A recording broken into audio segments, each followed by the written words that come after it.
La cocina de Ayelet es una travesía de sabores, culturas y experiencias. Sin embargo, su ingenio creativo no se forjó en el mundo de la gastronomía.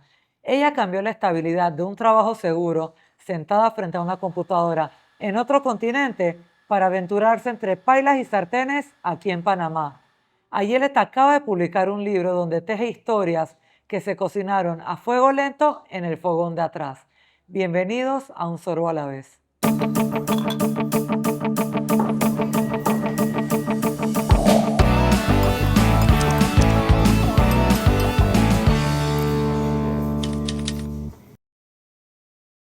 Ayelet, nos conocemos hace más de 30 años. Me acuerdo que llegaste a la escuela desde Israel y de una vez nos hicimos amigas. Pero entre todos los momentos dulces y amargos que hemos tenido, sabes, la niñez, la adolescencia, hay un recuerdo que sobresale y eran los buñuelos azucarados de tu mamá.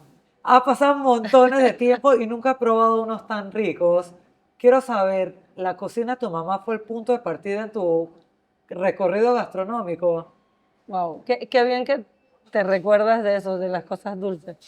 Sí, en mi casa siempre se cocinaba, o sea, siempre todo fue alrededor de la mesa.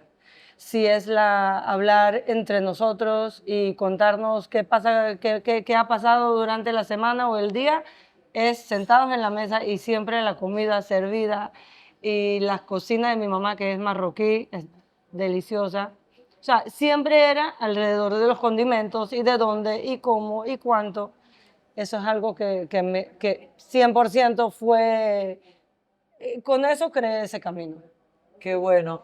Pero yo leí en el libro que acabas de publicar que tu recorrido comenzó en el mundo multimedia. Y yo me acuerdo desde chiquita tú eras muy creativa, Sí. dibujabas.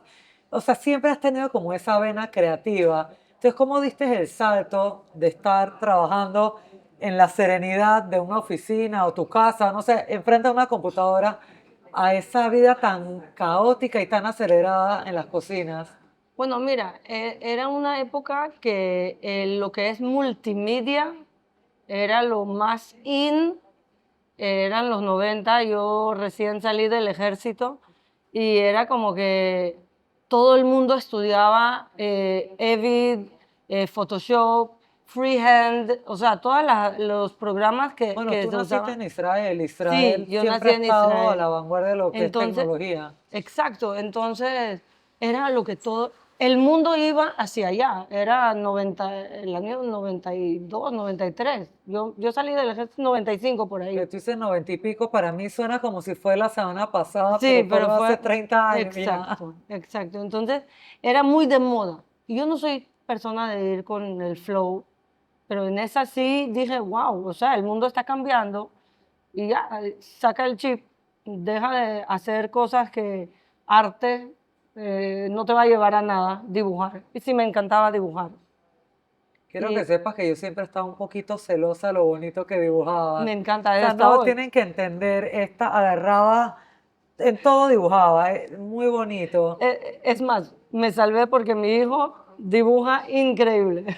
Me encanta que Bueno, pero es me que sigue. tienes ese don Sí, creativo, esa tendencia hacia el arte. sí, siempre me gustó y me gusta hasta hoy. Pero entonces yo decidí estudiar lo que el mundo, hacia donde el mundo va, que es todo lo que es programación de videos, freehand, Photoshop. Yo creo que freehand ni existe. Son como programas que ya no usan.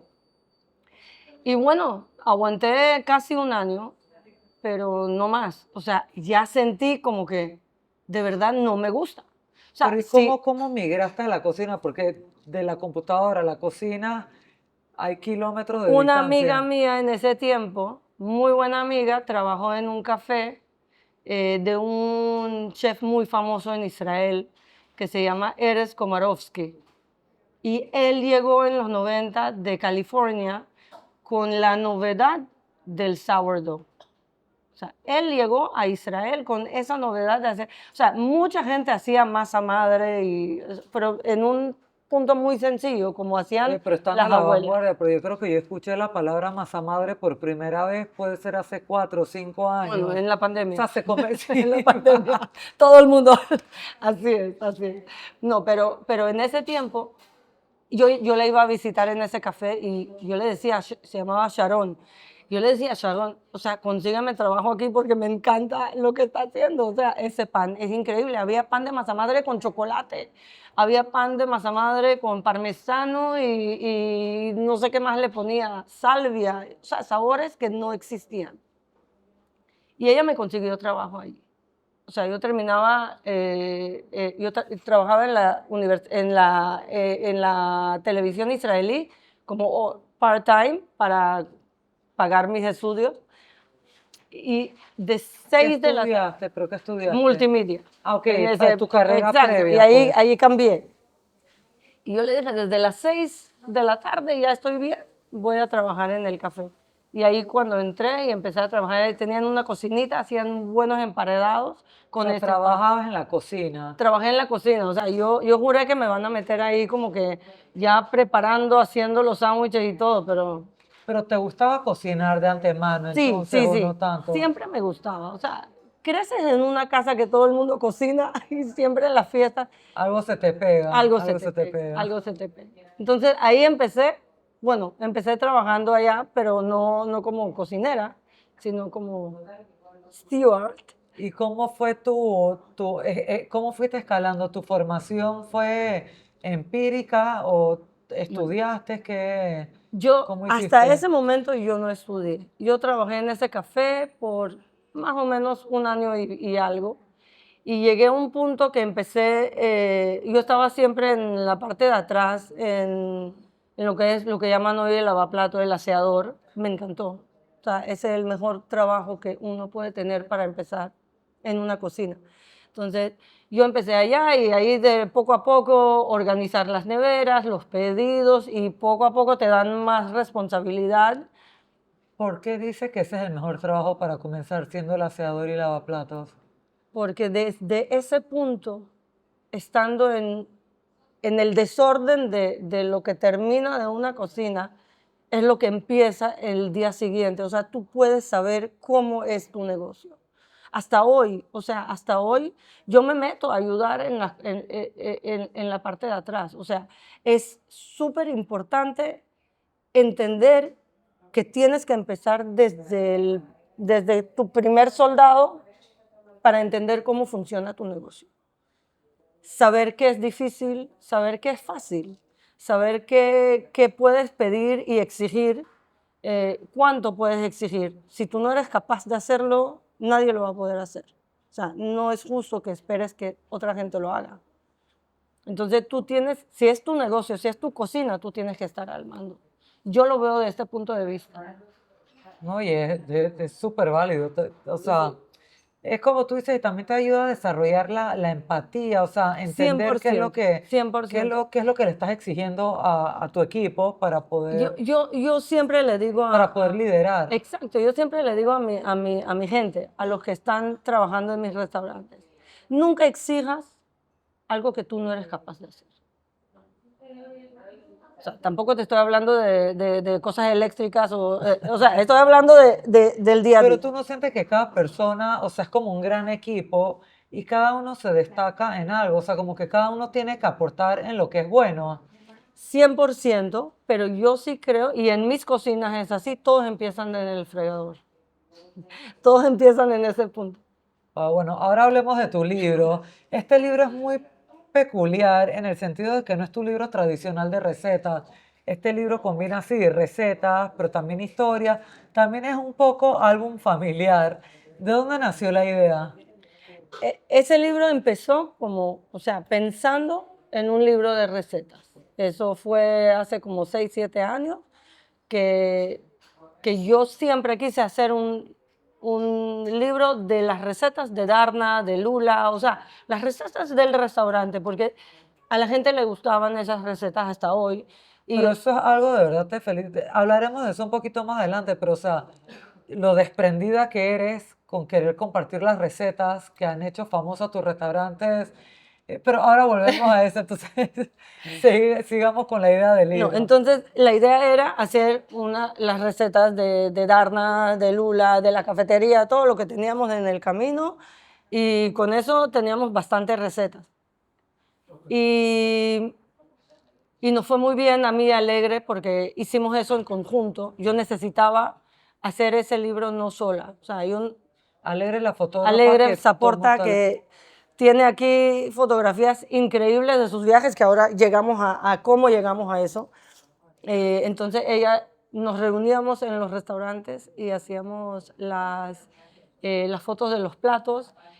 Sí, los platos, hay algunos que son uno a uno de lo que hay en el restaurante y hay otros que son como una interpretación usando las mismas bases. Y después pasaron unos años, era un proyecto como amigable de hacer algo, O sea, no tenía fecha No, de no tenía aniversario fecha. porque tomó No, varios no, no años. tenía fecha. Las cosas que se hacen a fuego lento saben mejor después, literalmente. Entonces, después, lamentablemente, llegó la pandemia y como todo el mundo, nos paramos. O sea, no nos podíamos reunir. eh, Había mucho entre medio, como yo No, por fue mí. una pausa forzada para el mundo entero, en Exacto. realidad. Y todos los días era más difícil. O sea, eso lo pusimos en pausa. Y todos los días tú veías las noticias, veías los números y veías la gente hospitalizada, la gente que murió, la gente. Y yo decía, Dios mío, se está acabando el mundo. O sea, se está acabando el mundo y yo no estoy dejando nada. Y yo ¿qué estoy dejando? Nada, ni restaurantes porque todo cerró. O sea, no, ¿qué hago? Tengo que escribir. Y me puse a escribir cosas habían otras cosas que escribí que no están en el libro, pero empecé a escribir, y después decidí que, ok, ¿por qué no hago mi vida desde que empecé con la primera decisión, que es el primer capítulo, la decisión de cómo empezar a cocinar? Y ahí empezó. O sea, yo empecé a escribir, lo subí a Instagram. Hacía como yo que no soy tan activa, pero dije, voy a empezar a subir y de verdad, y lo he hecho. Y nos reunimos un día, Alegre y yo, cuando ya se pudo regresar a tomar las cosas, a retomar el libro, y le dije, oye, ¿por qué no? Las dos, eso era como algo entre las dos, como que, ¿por Pero qué es que no eso es algo que nos mezclamos? enseñó la pandemia, que Sí, es que hay que evolucionar.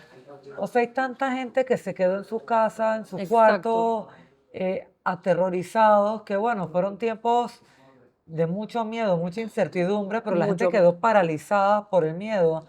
Pero hay muchas personas como tú que vieron la oportunidad de transformar las ideas y adecuarlas y sacarlas adelante de una forma diferente. Sí, digo, nosotros sufrimos un golpe muy duro en la pandemia porque tuvimos que cerrar todas las operaciones. No se podía mantener esa operación. O sea, era imposible. De Pero un me día, alegro que lo puedas hablar, porque el día que presentaste el libro, dijiste que ese era el último capítulo y que es un capítulo que sí, te duele mucho ese es leer o todo, el sí. último capítulo, porque el último capítulo era como que bueno, ojalá sea un hasta luego y no un adiós, pero gracias a Dios seguimos de otra forma, o sea, nos adaptamos a los tiempos en la pandemia y nos adaptamos a los tiempos después de pandemia, que eso es algo muy importante, porque seguir como estábamos era imposible, no se Sabes que podía. eso es mucho como cuando uno hace una receta y comienzas a cocinar Y te falta y te algo. quedó mal o te falta algo y toca improvisar.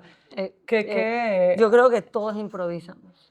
O sea, todos aprendimos a improvisar en pandemia. La pandemia nos dio una lección que, primero que todo, que el mundo no se acabó, gracias a Dios.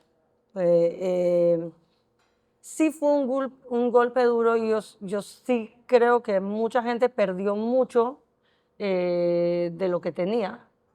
Pero sabes que hay algo que nunca nadie te puede quitar, la experiencia. La experiencia durante los años de lo que has aprendido y lo que has hecho. Y eso es algo que con eso, después de la pandemia fue mucho más fácil levantar la cabeza. No, es que después de la pandemia ya estamos todos curtidos, ya Sí, estamos... exacto. eh, Entonces, hay un refrán que dice, lo que no te mata te hace más fuerte, así que estamos todos más exactamente, fuertes. exactamente. Bueno, entonces de ahí comenzaron, entonces evolucionó la idea de un libro de recetas Y a junta, meter historias. Tiene 42 capítulos, sí. con tantos años cocinando, se debió haber costado haber seleccionado los temas puntuales o las anécdotas que quería compartir. ¿Cómo fue el proceso de selección? Yo, había, habían cosas como que había un capítulo, por ejemplo, que yo nunca lo puse, o sea, era muy como fuerte, no fuerte, era muy chistoso, las cosas que te hacen los clientes. Los clientes en el restaurante cuando vienen te exigen cosas o te cambian cosas o te inventan cosas y como que de verdad, o sea, yo puedo cambiar lo que sea, pero hay cosas que a veces como que decirle a la gente, vayan, coman en su casa, o sea, vienen a un restaurante, o sea, era un poco más fuerte al principio, pero fue como lo Ese es acomodé. el capítulo que me hubiera gustado leer, porque como yo también tengo aquí el Café Sí, con Tecla, que por cierto, la que me asesoró con toda esta operación fue aquí mi queridísima Ayelet, y de verdad es algo que tiene mucho valor, porque en un mundo tan competitivo es inusual personas que sean tan desprendidas, que quieran compartir su tiempo, su experiencia y hasta sus recetas. Aquí la gente viene y dice que este labne yo lo he probado en yo lo otro he lado, probado. lo probaste en Darna porque es la receta de Ayelet. Sí, Entonces, ¿cómo mira, eres tan desprendida? O yo sea, todo lo contrario de ser desde que egoísta, pues. empecé, yo me acuerdo cuando empezábamos a hacer el brownie en Darna, habían algunos postres como que icónicos. El cheesecake, el brownie, el crème brûlée famoso, Yo el me acuerdo del tartatán. brownie y el brownie también lo tuvimos aquí, Eh, para que sepan. y todo el mundo me decía, ay, yo quiero hacer ese brownie en mi casa, ¿cómo se hace? ¿Cómo se hace? Yo agarraba un papel y copiaba la receta y le daba. No puede ser, ella no me está dando la receta. ¿Qué es? Yo quiero que sepas que mi hermana tenía una muchacha que cocinaba súper bien. Trabajó como 20 y pico años donde mi hermana. Esa mujer no me daba una receta ni aunque le rogara. Y las pocas veces que me dio la receta siempre se comía un ingrediente o sea, Eso o jamás. sea, ¿me entiendes? Entonces Eso por jamás. eso te digo que yo valoro porque las personas son celosas con su receta y lo entiendo, porque cuando uno se destaca en algo, es Eso, como el perfume, o sea, a veces uno sí. no quiere compartir el perfume, uno no quiere compartir la No, receta, y tú pero sí lo compartes y yo lo te compartes digo, bien, me consta. sinceramente, las recetas yo las doy tal como son. Hay temas. No a todos les sale igual.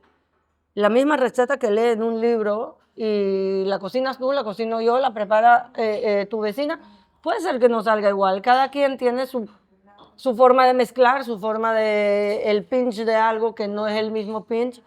Puede ser que no salga exactamente, pero sí se da la receta exacta, exacta. Hay otro factor. Las recetas que hacemos en los restaurantes o en las pastelerías o en las panaderías industriales, que son artesanales pero grandes, O sea, masivo. el equipo es otro equipo. La freidora fríe mucho mejor que una freidora en la casa. O sea, hay otros temas. Mucha gente me pide el empanizado de los strips, muy famosos de Lul. Ahí están, en el libro están, aquí están. El empanizado es el mismo. Ahí están, buena Aquí suerte, está. vaya. Pero la freidora que tú tienes en tu casa no fríe como la mía. O sea, la que tienen en restaurantes. Ese es el tema que hay Pero que al final entender. yo creo que el ingrediente secreto es el Es amor y lo que uno 100%, pone de uno, ¿no? 100%, 100%, 100%. Siempre es importante cuando uno está de buen humor en la cocina, en su vida, cuando todo está bien, todo sale bien. Es así. La cocina también tiene una facultad que es despertar recuerdos, o sea, Siempre. es un idioma que se habla, no se escucha con los oídos, pero es algo que tú compartiste una historia que de verdad me tocó el corazón, el de un cheesecake. El Si cheesecake. nos quieres contar el El cuento del famoso cheesecake. cheesecake. yo era un restaurante en el norte de Israel que yo era, en ese tiempo yo empecé, iba a ser la sous chef de ese lugar.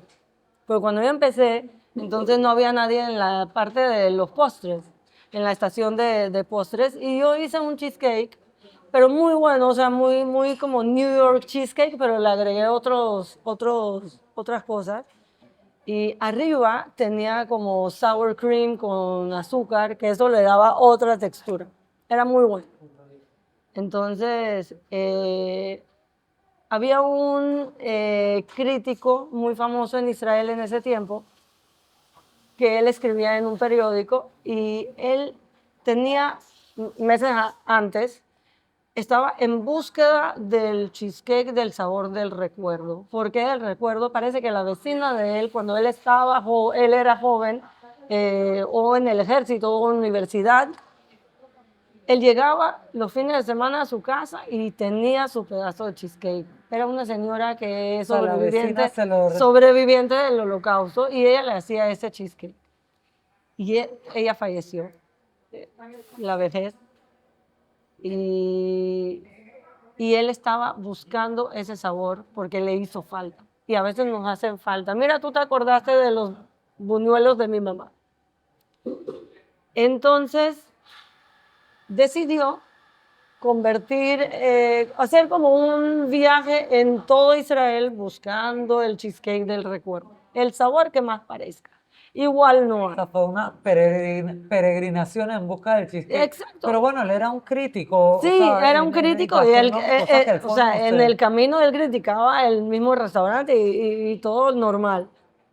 Y un día me llaman y el dueño del restaurante me dice, hay alguien afuera que quiere hablar contigo, es muy famoso, es el nombre del crítico. Y yo ni lo conocía, o sea, yo no tenía ni idea. Y yo fui y me dice, estoy viajando meses buscando el sabor que me hizo recordar a mi vecina con ese sabor muy, muy particular. Y aquí está, el cheesecake. Qué bonito. ¿Y cómo te sentiste? No, me sentí, ya me salieron las alas y yo estaba súper feliz. Era jovencita, o sea, es lo mejor que uno puede tener sobre algo que hace. O sea, una buena palabra. Y esa conexión humana, ¿no? Porque al final cocinar no es 100%. un Sí. proyecto en solitario, estar mezclando ingredientes. O sea, para ti, ¿qué es cocinar? Mira lo que ahorita que es el Nacional by Chef Ayelet aquí en Via Israel, que se convirtió en un restaurante como las recetas que yo traje de Dharma hacia allá, yo me estoy dando cuenta cuánto la gente apreció esos sabores y no se les olvidó. Es más, hoy llegan clientes al restaurante y me dicen, oye, ¿por qué ese plato de queso feta con aceitunas no está? Y yo me olvidé de ese plato y tú te acuerdas de él.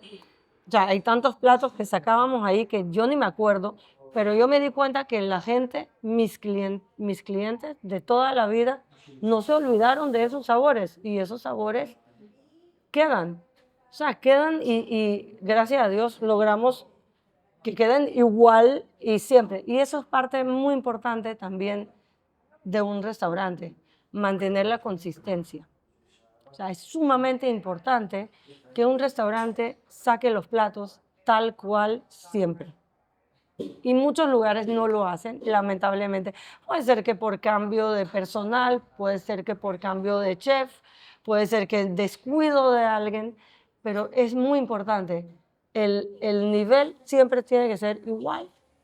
Cuando fuiste hace un mes, hace un año y, y el sabor sea el Cien mismo. por ciento. Digo, a todos nos ha pasado que vas a un lugar, comes algo delicioso, vuelves y la próxima vez como que No es igual. le falta Ojo, yo algo. también fallo, o sea, no somos, Pero estás pendiente de estamos tu pendientes de cocina. eso. Bueno, creo que ese es el éxito, que tú estás ahí metida, pues no es Sí, que lo relegas y, o sí, sea, liderar el digo, equipo es remangarse y estar ahí, y pues. también tienes buen equipo, o sea, yo tengo un equipo que yo sé que es, y lo voy a decir muy, muy, muy claro, sin un buen equipo, sin el equipo que te da el respaldo, no funciona. Puedes ser el mejor chef del mundo. el personal que está detrás de la escena es el que manda. Ese es el personal que maneja tu negocio. Bueno, yo en mi experiencia personal, gracias a Dios, también tengo un súper buen equipo, pero es retador encontrar y armar ese Dream Team. Para mí, bueno, yo no soy chef, este concepto es diferente. O sea, Sí. el Café con Teclas es una extensión de la columna y bueno, ahora el podcast. Pero yo siento que en Panamá, y es algo que hablo con muchos colegas y me dicen que es muy difícil armar un equipo. Es ¿Cómo ha sido muy cómo ha difícil, sido tu pero experiencia? la primera pregunta que yo hago cuando yo entrevisto a alguien no es a dónde estudiaste, qué hiciste, dónde... No, no me interesa. No me interesa para nada. Yo quiero saber si te gusta. ¿Te gusta lo que haces? Bienvenido. Ya saber si eres capaz y sabes cortar y sabes picar, yo te enseño. Yo lo hago. No necesito saber qué experiencia tienes. Así soy yo. O sea, yo veo esas cosas desde ese punto de vista. Me gusta trabajar con gente que no... Mira, la mayoría de mis cocineros no son graduados de escuelas de cocina. O sea, yo creo que ninguno. En verdad, ninguno estudió en escuelas de cocina. Ninguno... muy pocos trabajaron en otros restaurantes. O sea, son personas que vinieron buscando trabajo. Y así fui armando mi equipo. Pero debes de tener mucha paciencia para eso. Sí, tienes que tener paciencia. Tienes que tener paciencia y tienes que tener la noción de cómo explicar y enseñar. Yo siempre le digo a mis encargados de cocina, a los chefs, que se convirtieron chefs estando ahí al mando. Están recibiendo una persona nueva, tienen que saber cómo explicarle, cómo enseñar. Entonces eso me recuerda un poquito al sponge cake. O sea, un sponge cake tiene su tiempo, tiene su arte. Uno piensa que es un bizcocho, pero uno tiene que tener paciencia. Exacto. No puedes ni abrir un poquitito el horno porque... No y solo creo eso, que si es lo así, uno revuelves tiene- muy rápido, se te va todo el aire y todo tiene su tiempo. Sí, se aprende mucho en la cocina, ¿sabes? Para la vida. Sí, 100%, 100%. Dime tú 3 lecciones que has absorbido de la cocina que son aplicables a la vida. Primero que todo, no necesitas ser estudiado para ser exitoso y para ser un mega chef. Eso es, hay un capítulo sobre eso. ¿Voy a estudiar cocina o me quedo trabajando en un restaurante y aprendo? Yo fui a estudiar porque era muy joven y como que ya todo el mundo estaba diciendo como que hay que estudiar, pero sinceramente si yo me quedo trabajando a donde tenía el primer trabajo que él me ofreció trabajar, pasar a su restaurante, me hubiera ido muy bien. O sea, primero, en ese tema, si te gusta la profesión, hazlo sin miedo. Para ser buen cocinero y buen chef necesitas ser perfeccionista. O sea, tienes que perfeccionar todo lo que haces. No puedes poner las cosas a la ligera o usar ingredientes porque no tienes, sacar algo porque no lo tienes. O sea, tienes que seguir Pero eso en la cocina, no en la vida en la real. En cosa. la vida real hay que fluir un poco, ¿no? Sí, 100%, pero la vida de un cocinero, o sea, si lo comparas con la vida de un chef, es todo eso, o sea, los detalles, el perfeccionismo, la disciplina que te trae a la cocina. Si tienes buena disciplina en la cocina, va a funcionar bien, no vas a tardar. Tú hablaste del perfeccionismo. Tú trabajaste en un restaurante en París, Sí, creo, que era esa un fue la restaurante de única. estrellas Michelines y Sí, tuviste un aprendizaje muy grande ahí. Tú dices en el libro que el chef era muy muy, muy exigente y le exigente. quitaba las ganas a la gente Sí, de amar la cocina. Entonces, porque yo creo que ese fue un momento importante donde tú decidiste qué tipo de cocina querías hacer tú. 100%. No sé si nos lo quieres contar. Mira, uno prueba en el camino qué le gusta. O sea, vas trabajando en lugares y vas viendo, ese estilo me gusta, ese estilo lo quiero aprender, eso no. Así me pasó. O sea, trabajar en un restaurante que tiene estrellas llegas al top, como que ahí estoy. Pero te das cuenta, o sea, yo, por ejemplo, me di cuenta que no es lo que yo quiero hacer. Yo quiero hacer comida que la gente venga todos los días a comer. Yo quiero hacer comida friendly. Yo quiero hacer comida con ingredientes no necesariamente de alta gama o traídos de X lugar. Yo quiero hacer comida nacional, local. Yo quiero usar productos que está un momento antes de ser desperdiciado. O sea, yo quiero darle comida a una familia completa. Yo no quiero ser un restaurante etiquetado. Y así fueron todos mis restaurantes. O sea, desde que abrimos Darna hasta Lula, que era high-end, pero tú podías venir a un restaurante high-end vestido en jeans y también con saco y te sentías bien. Porque eso es lo que yo quería hacer. Tú diste una frase que me encantó y es que la simplicidad no es carencia, es esencia. Exacto, exactamente, exactamente, porque tú puedes tener, yo te dije, el primer chef donde yo trabajé, él tenía un placement que decía Keep it simple o algo así, Fresh and simple. Ese era el logo de él. Y él siempre decía, y no es tan simple ser simple. O sea, no es tan fácil ser cocina sencilla. Puedes hacer un plato que tiene un solo ingrediente, pero la gente no lo va a olvidar. Mira el zucchini que tenemos en Lula.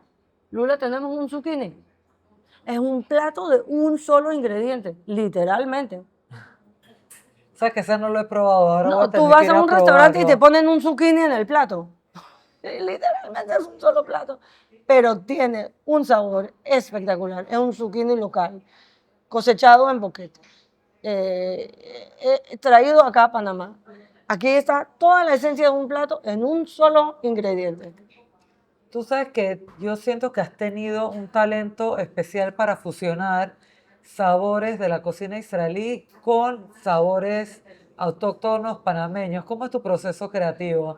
Por lo menos en Lula Casco, Sí, yo he llevado turistas y la sí. gente queda arrebatada. Digo, primero que todo, cuando estás aquí en el país donde estás, tienes que ponerlo en prioridad. Siempre cuando tú abres un restaurante en Panamá, el primer target o lo primero que tienes que tocar es lo que es aquí de Panamá. Ya después traes tu esencia. Eh, el producto tiene que ser de acá. Las costumbres, tienes que meter platos que tienen la costumbre y hacer la fusión con los platos mediterráneos. No es tan difícil porque la cocina mediterránea es una cocina muy fresca, muy natural, muy amigable. Sí tiene más condimentos de lo que se le pone aquí en Panamá, pero aquí está la fusión, porque el ingrediente base, por ejemplo, la ropa vieja, La ropa vieja con el patacón que tenía la otra está buenísimo, espectacular. sí. Entonces, lo meto en un pan pita en vez de ponerlo en el plato. Por ejemplo, tienes el shawarma dentro de una empanada de maíz, que es muy típico de acá, muy típico de allá. Ahora, eso tiene mucho que probar, o sea, experimentar, me imagino. ¿Alguna vez te has sorprendido con algo que tal vez que fue algo que no pensaste que iba a quedar bien y quedó muy bien o algún error que trajo, o sea, porque muchas veces así, grandes Digo, descubrimientos se dan por accidente. no siempre todo sale bien y hay platos que a mí me encantaban, que yo pensaba que eran los más deliciosos, pero no funcionaban. O sea, la gente, teníamos en Lula, teníamos un plato delicioso, o sea, a mí me encantaba, pero no se ve. Puede ser que no era tan famoso el tema de las hojas de uva, pero era un salmón relleno con un pesto de cilantro envuelto en hojas de uva. Era espectacular, pero no, mira, puede ser que hoy, después del tiempo de Instagram, con todos los las historias y todo. Tal vez un gusto adquirido. También. Sí, puede ser. Y tal vez muchos recordarán Aristóloga. Ese Sí. era el seudónimo de una crítica culinaria panameña, Ana Alfaro. En un principio su identidad era desconocida, nadie sabía quién Nadie era. Ella sabía. ponía sus reseñas en la prensa y ella fue a uno de tus restaurantes. Ella fue a todos. ¿Cómo fue eso? Ella fue a todos. O sea, el primero que era en 2000, ella llegó en, creo que era 2004, 2005 puede ser, que era el primer Darna en Calle Uruguay. Y ella llegó un día, gracias a Dios, de verdad, en esa época los restaurantes no había, estaba lleno todos los almuerzos y me llama tía Esther Abadi, que tenía Ricuras Esther en la calle al lado. Entonces me llama, me dice, ahí está aquí Ana Alfaro. Ella es la aristóloga. Y yo como que, ok. ¿Sabías que ¿Qué habías hago? escuchado? No tenía ni idea. Me dice, ella hace reseñas de restaurantes y es muy fuerte. Prepárate bien. Era muy fuerte, Ella era muy fuerte, irreverente, era muy siempre fuerte. con humor, pero, Sí. o sea, ella no ponía pañitos húmedos, ella No, decía las cosas como ella decía eran. las cosas. Y es más, a mí me decían, después de eso, a mí me decían, ella abre y cierra restaurantes. O sea, si un restaurante no arrancó después que ella hizo la reseña, es porque estaba mal, lo acabó. Hasta ahí llegó. Y yo tenía un miedo, pero yo entré a la cocina y todo normal, como que estábamos llenos, gracias a Dios, y hay que trabajar. Y Así recibí que siempre nos lucimos, pero él buscamos un poquito más. exactamente. Y entramos a la cocina y todo bien, y todo andando, y todo, y de repente viene un cocinero y me dice, jefa, no tenemos gas. Yo como que, ¿cómo no tenemos gas? ¿Cómo puede ser que no hay gas en el restaurante? No trabaja sin gas. No nos dimos cuenta que era en su tiempo 2 tanques grandes y se cambiaron y bueno, eso pasa hasta el día de hoy. Y yo me estresé y teníamos mesas andando y teníamos tickets entrando y era como que, Si ¿qué no es que puede hacemos? salir, dije, disculpen, nos quedamos sin gas. No había forma, no había forma. O sea, no había forma de hacer eso, había que buscar la solución. Y de verdad, o sea, teníamos una máquina de hacer café que le poníamos solamente agua para tomar té, café. La llené de agua y la pusimos a andar para que se caliente y metíamos la pasta ahí para cocinarla. Literalmente cociné pasta en una tetera. Bueno, hay que adaptarse. Cuando la cosa se pone dura, hay teníamos que... microondas. Ese microondas, ahí entraban las salsas de las pastas o los pescados, entraban para calentarse y para poner, porque todo había que armarlo, no había gas. Y el pescado lo hacíamos en una plancha de esas tostadoras grandes que abres. Para hacer emparedados. Plancha eléctrica, exactamente, no había emparedado. Era eso. No sé cómo lo logramos, pero lo hicimos. De verdad, habían algunas cosas que ya no podíamos hacer, como las cosas fritas, eso sí era imposible, pero era muy poquito de decirle al cliente que de verdad no tenemos eso. Y gracias a Dios, la reseña que vino después estuvo tan buena que era increíble que la gente venía con el pedazo de papel en el bolsillo. Venimos recomendados de Aristólogo. Wow. O sea, ese era ese tiempo. La gente venía recomendada de Aristóloga. Y nos hicimos amigas. Y yo iba con ella a hacer reseñas. Yo iba con ella y le Tú decía... eras una de las reclutas de turno, Sí. porque ella le ponía RT. Exacto. Y RT. yo le decía, pero no puedes poner mi nombre ahí. O sea, y nadie puede saber que una dueña de restaurante, una chef está contigo. Me da pena. O sea, me daba mucha pena. Pero yo no criticaba. Yo solamente comía y gustaba. Sí. Eras como el Sancho Panza de Don Quijote ahí tú Exactamente. Pero era muy lindo. Pero mira, hace un ratito te pregunté lecciones que uno aprende en la cocina y esa es otra. Esa es otra. Esa es otra, Sí. esa capacidad de adaptarse y push Exacto. forward, echar Sí. para adelante. Bueno, hay en verdad lecciones en la cocina. no, hay sin fin. Lecciones de cómo entender qué pasa detrás de la persona que te trabaja en la cocina y por qué llega tarde. Por ejemplo, hay personas que viven demasiado lejos y cuando tú los entrevistas, ellos son puntuales, son eso. Pero, hey, jamás puedes llegar a tiempo si vives tan lejos y no tienes cómo llegar a tu... O sea, tienes que coger 3 buses o no sé cuánto, o Pero ¿y eh, cómo un resuelves taxi. eso, ¿Cómo esos resuelves? temas? Ajustando el horario, tratando de entender behind y cómo funcionan las Pero cosas. sabes que es muy bonito, Airet, porque tienes una cocina muy humana, o sea, no una cocina, un negocio, tienes un esquema de negocio que es muy noble, Es, lo que haces es muy noble. tú sabes que tenemos que hacerlo así. Yo me acuerdo en Darna, en Cayo, Uruguay, ese es un cuentito que yo siempre lo doy como ejemplo para que entendamos cómo son las cosas. Yo tenía, decidimos abrir domingos para desayuno. La gente nos pedía, hagan desayuno, hagan desayuno. Y los sábados terminábamos tardísimo. Éramos poco personal, habían como 6, 7 personas en la cocina. Y decidimos abrir desayunos los domingos.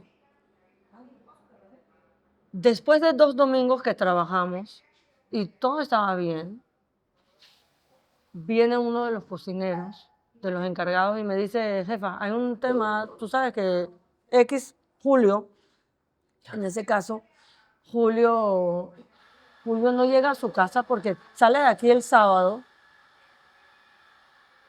y decide ir a dormir en el parque porque dice que hasta que llega a su casa, igual tiene su tiempo, o sea, es bastante tiempo, porque él entraba siempre tarde, pero no alcanza, entonces él decide dormir en el parque y viene al trabajo bien. Me partió el corazón. No, sí, yo como que, ¿cómo puede ser eso?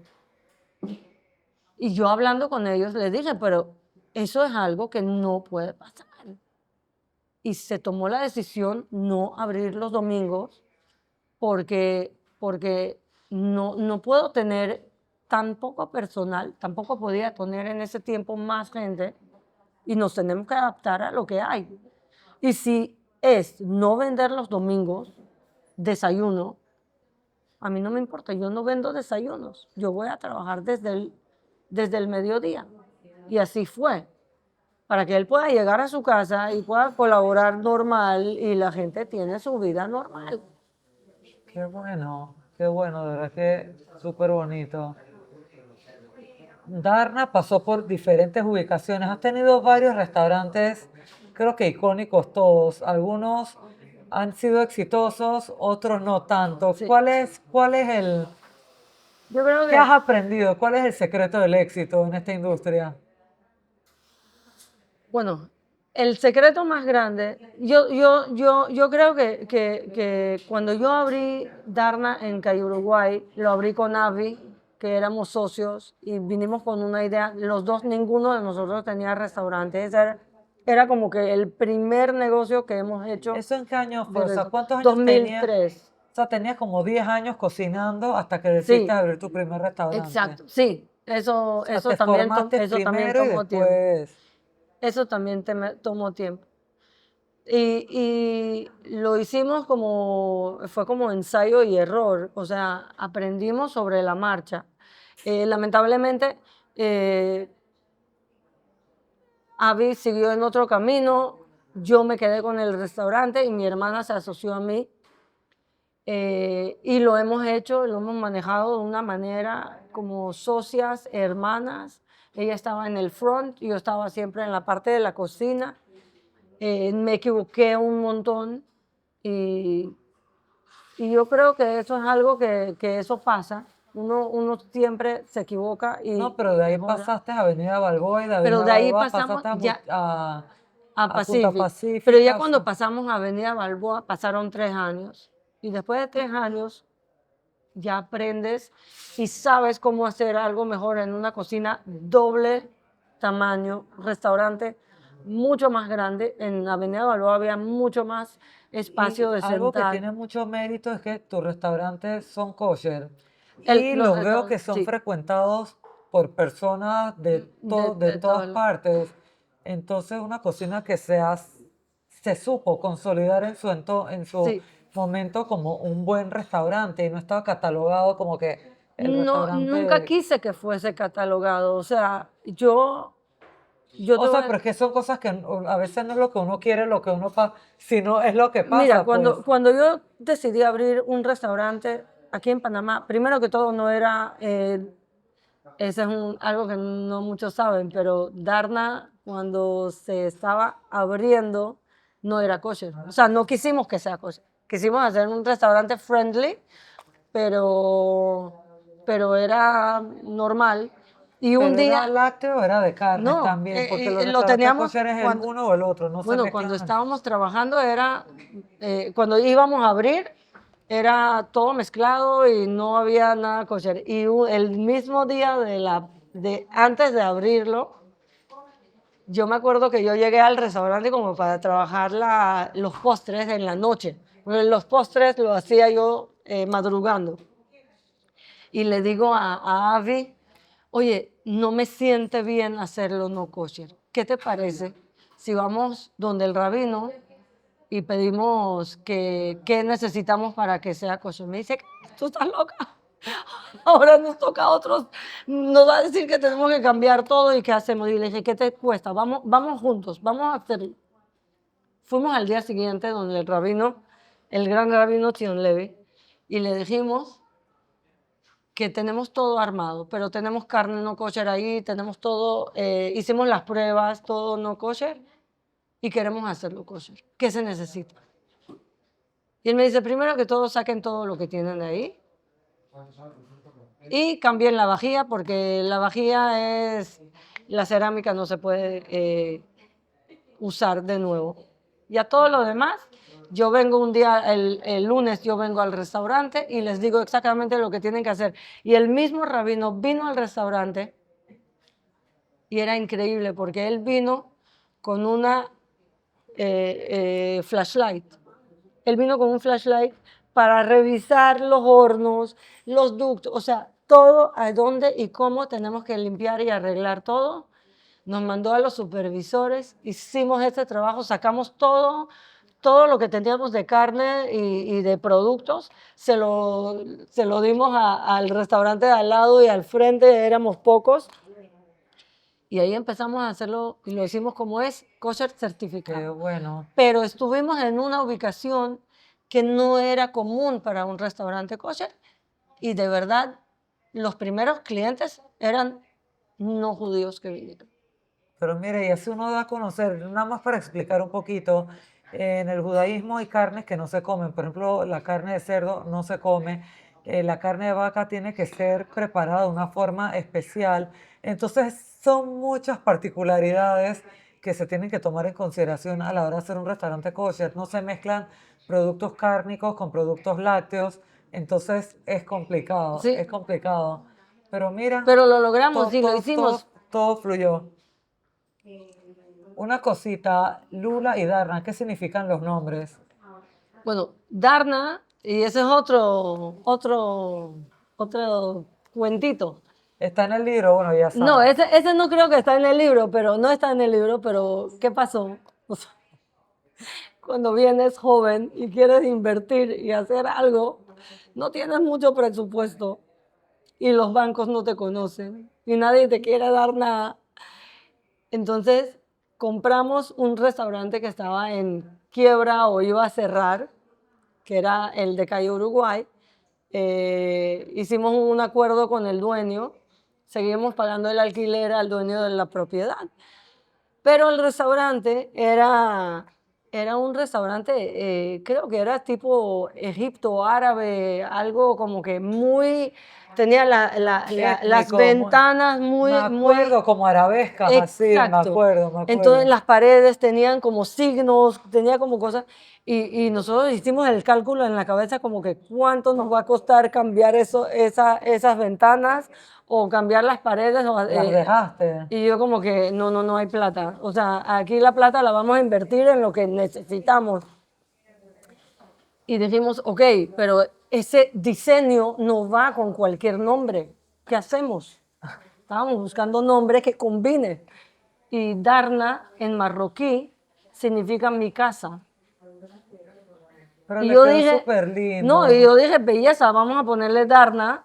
Y si alguien pregunta qué significa, explicamos. Pero desde ahí yo fui la señora Darna y Pegó para siempre. ay, Y Lula, ¿qué Lula, significa? Lula, estábamos buscando un nombre, cuando abrimos Lula era 2013, 2000, no, 2011.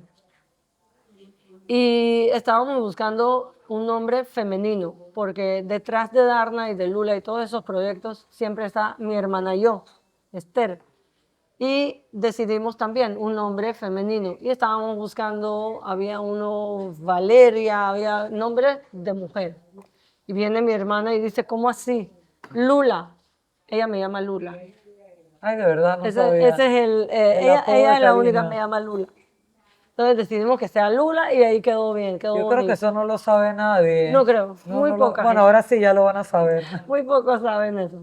Oye, qué bonito, de verdad que me está encantando tener esta conversación. Sí, Nos hemos visto y hablado tanto a lo largo, en sí, especial los hay últimos muchas 2 cosas. años aquí en Café con Teclas, pero qué bonito conocer todo lo que está atrás Sí, de esta gran historia, pues esos pequeños momentitos que forman esta gran historia.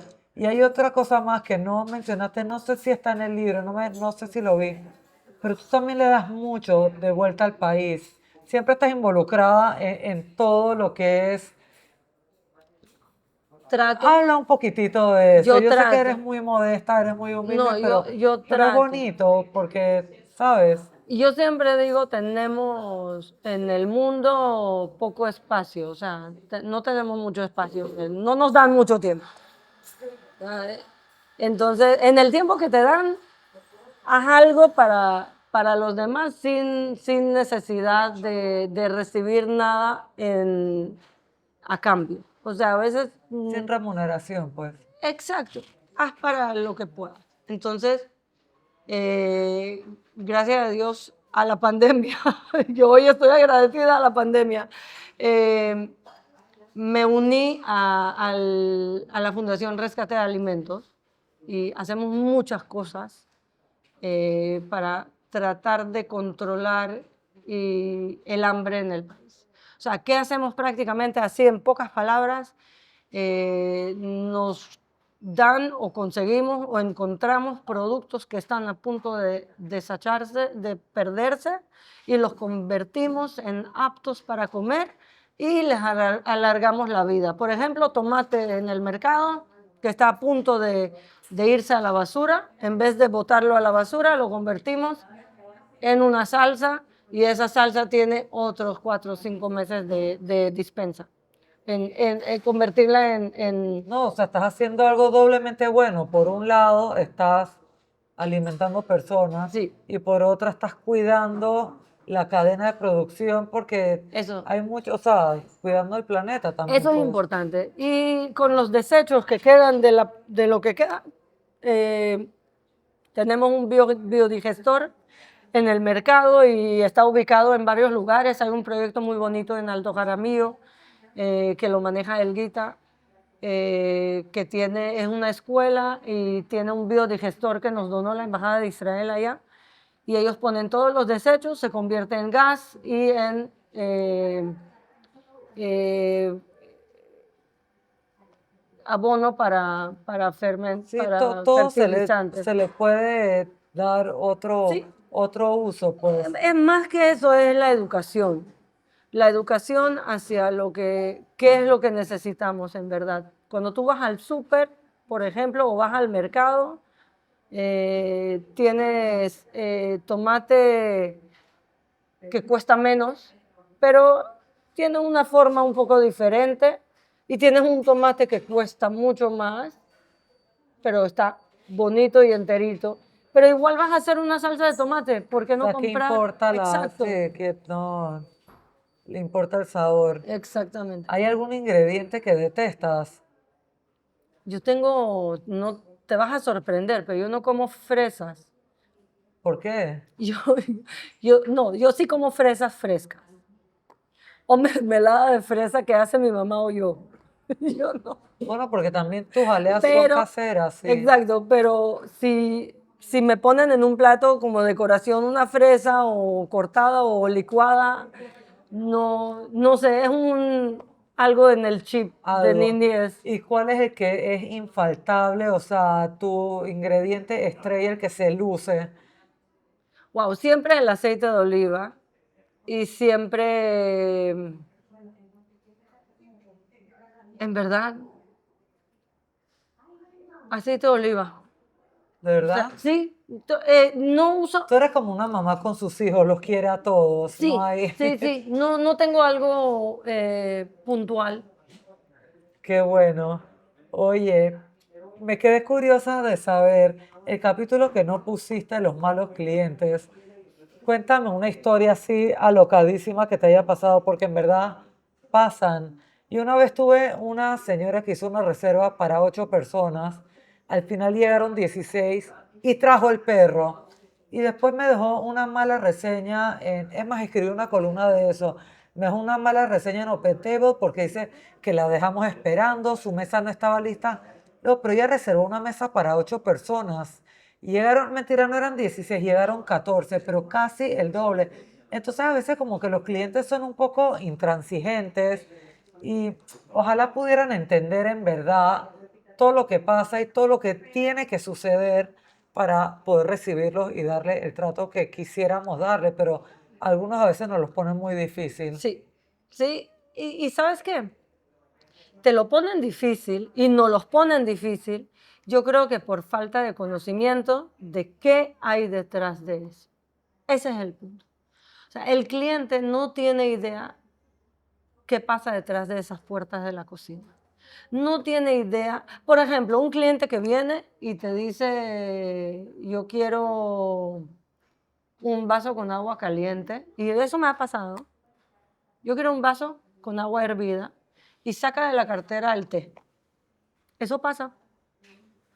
Por un lado tú dices, ok, el agua hervida no me cuesta, él trajo su té, que lo tome. Pero por otro lado, hey, Si te ese, quieres tomar el té, tómatelo en tu casa, no vengas, exactamente, o tú sea, es no un puedes, negocio, tiene que ser la rentable. parte del costo que tiene ese vaso de té, esa taza, que yo te la estoy vendiendo con el agua que no me cuesta, porque puedes decir que no te cuesta el agua porque sale de la máquina igual, la tomas o no, pero es el costo de sostener esa mesa. O sea, es el conjunto de cómo cobrar ese producto. Yo Bueno, tengo que porque al verte final, aunque ames cocinar y te encante lo que haces, el negocio tiene que ser rentable. Si no es 100%. rentable, ¿qué estamos haciendo? Un hobby. Exactamente, hay que pagar la nómina, hay que pagar los productos, hay que pagar lo que funciona. Y sabes qué, y mucha gente no entiende y por eso pasan esas cosas. Yo siento que si más restauranteros, chefs, dueños de restaurantes hablen del tema y la gente lo escucha, lo entiende. Mira lo que pasa cuando tienes un evento. Y eso es algo, cosa que no escribí, pero haces un evento, la gente atrás se mata trabajando el evento, la comida sale impecable y abundante y todo, haces todo para que el cliente se sienta bien. Y al momento de pagar la cuenta, te dice, ay no, hazme un descuento.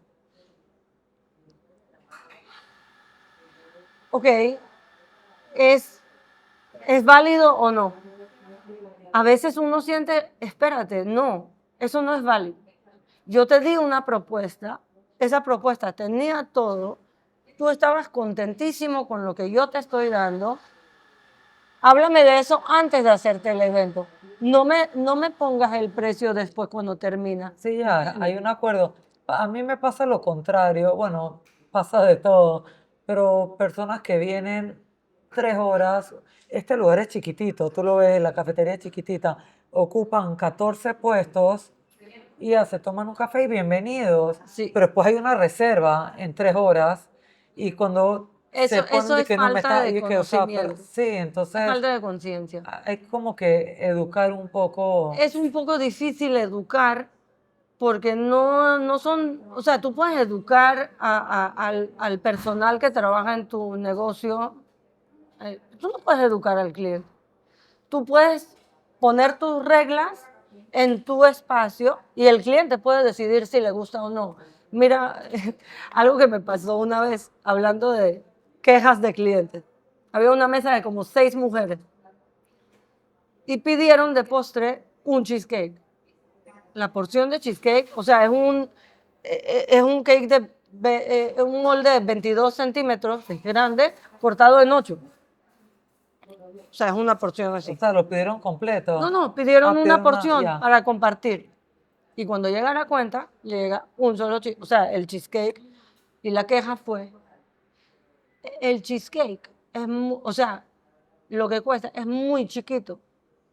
O sea, es muy pequeño. Ahora, uno como que, ¿cómo así muy pequeño? Una persona no puede acabar un cheesecake. Lo ponemos en ese tamaño, o sea, porque siempre comparten A 2. compartir 2, no 8. Compartieron 6. Claro que no va, ¿me entiendes? O sea, el argumento era que es muy chiquito para 6 personas. Yo tengo que alimentar 6 personas con un cheesecake. No, eso no es válido, eso no puede ser. Entonces, yo siento que es falta de conocimiento, de Pero entender también, cómo también ahí funciona. juega vivo. Y También ahí los que juega llegan vivo. tarde a la reserva, tú tienes 40, ok, en un restaurante tú tienes 1 hora y 25 minutos para que la sentada esté perfecta. Entrada, plato fuerte y postre. Cuenteo, echar cuentitos, tomarse Sí, el ok, cafecito y ¿sabes qué? Te disfrutarlo. doy 1 hora y media, 1 hora 45 minutos. Más que eso, belleza. Llegas tarde, 30 minutos. Hasta que decides qué quieres comer, pasaron otros 5 o 6 minutos, hasta que el salonero toma el pedido, otros 7 minutos, hasta que el salonero va a la marcación y pone el pedido. ¿Cuántos minutos? Otros 5 minutos. Mira cuánto tiempo pasó. Pero el cliente no tiene ese tiempo en la cabeza. Él tiene, yo me acabo de sentar, mira cuánto tiempo estoy esperando la comida. Tú sabes que una vez yo tenía un amigo que venía del extranjero y reservé en un restaurante en el Casco Viejo porque dije, bueno, para que conozca el casco.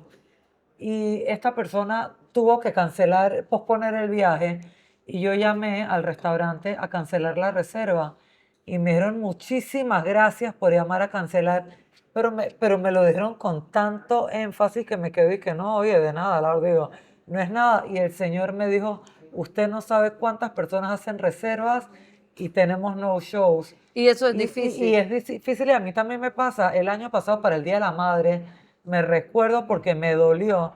Esta misma mesa que caben 8 personas está reservada para una familia que no llegó. Está bien, yo entiendo, no viniste, pero avisa. Y le escribimos, dice que su mesa lo está esperando. Ay, disculpe, nos surgió un contratiempo. El contratiempo es que decidimos ir a otro lugar o decidimos quedarnos en la casa. Dilo, la gente de verdad en ese aspecto creo que falta hacer mucha cultura. La gente, no todas, no todas, pero hay gente falta, exacto. Yo desconsiderada. siento que es falta de conocimiento, Y el falta de restaurante pierde porque esta empatía. mesa la dejaste separada por 2 horas Exacto. y, No, y y, perdiste hay gente, reservas. sí, y hay gente que está llegando y quiere, no, lo sentimos, la mesa Y está reservada. ese es el punto, que la gente, o sea, hay una lista de espera que no recibiste y no te llega a la gente. Y Sí, eso, pero eso son cosas que poco a poco, yo creo que ya estamos ahí. Hay muchos restaurantes en Panamá. O sea, tenemos que tener la cultura, primero, de reservar, segunda, de cancelar a tiempo, no 10 minutos, importante, no sí. 10 minutos antes, a Y esa menos que otra te cosa que a la sirvan. gente no le gusta pagar por adelantado la reserva. Tú te vas a cualquier otro lugar, a otro En país, Panamá no no están existe eso. acostumbrados a eso. Pero Sí bueno, se hacen eventos, pero no. sí. Pero bueno, vamos cerrando la entrevista con algo positivo. Personas que quieran dedicarse a la cocina o quieran incursionar abriendo su propio emprendimiento, ¿cuáles son los consejos que les darías? Sobre todo, tú tuviste el apoyo de tus padres, es importante pasar estos Bueno, dos, siempre. porque no es fácil irse de la estabilidad, como tú mismo lo dices, de tener un ingreso fijo, tener esa seguridad, a aventurarse, ¿no? Digo, yo tengo el apoyo de mis padres 100%, siempre. No solo apoyo, es como una admiración.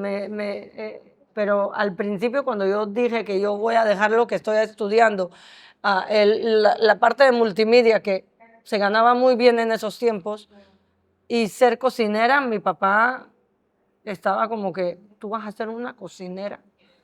¿Cómo vas a ser una Dile, no, papá, cocinera? cocinera no, chef. No, digo, yo quise ser No, cocinera, para. fui poco a poco. Entonces, sí tenía el apoyo después. Hoy creo que ya ser chef es otro tema. No le tengan miedo al trabajo. No le tengan miedo al trabajo. Yo lo que más recomiendo cuando empiezas es no calcular que si no me pagan la hora adicional que me estoy quedando trabajando, no me voy a quedar y trabajo solamente lo que... Eso no es una oficina. Ser cocinero, o sea, porque tú empiezas, después que saliste de alguna formación, tienes que ser un trabajador, tienes que ser una persona dedicada a lo que hace y solo así vas a aprender de cómo funciona una cocina y ser curioso, o sea, curioso en el sentido de que no dejes de hacer preguntas, que por qué eso se hace así, por qué eso se pone así, y absorber, o sea, quédate sobre tiempo, no exijas que te lo paguen, te lo van a pagar, pero no exijas eso, quédate por tu voluntad para aprender cómo funciona un restaurante. Y si tienes en la cabeza que en 10 años quieres tener tu propio negocio, aprende qué está pasando afuera. Esa es la mejor escuela, en un negocio trabajando, funcionando. Está súper, Ayelet. Creo que cubrí todo, o sea, todas mis preguntas. De verdad que muchísimas gracias. Sabes que te aprecio mucho y me encantó Gracias. tener esta conversación porque siempre hablábamos así, abuelo de pájaro, cositas así, pero haber tenido Igual. este y haber conocido más y de verdad que tu libro es una belleza. ¿Dónde se consigue? En los restaurantes, en el Nacional y en Lula, y está en Cuanto App, y me pueden escribir y yo también lo entrego. Genial. Bueno, gracias a todos los que nos sintonizan. Gracias, Ayelet, por habernos acompañado hoy. Esto Gracias. es Un Sorbo a la Vez.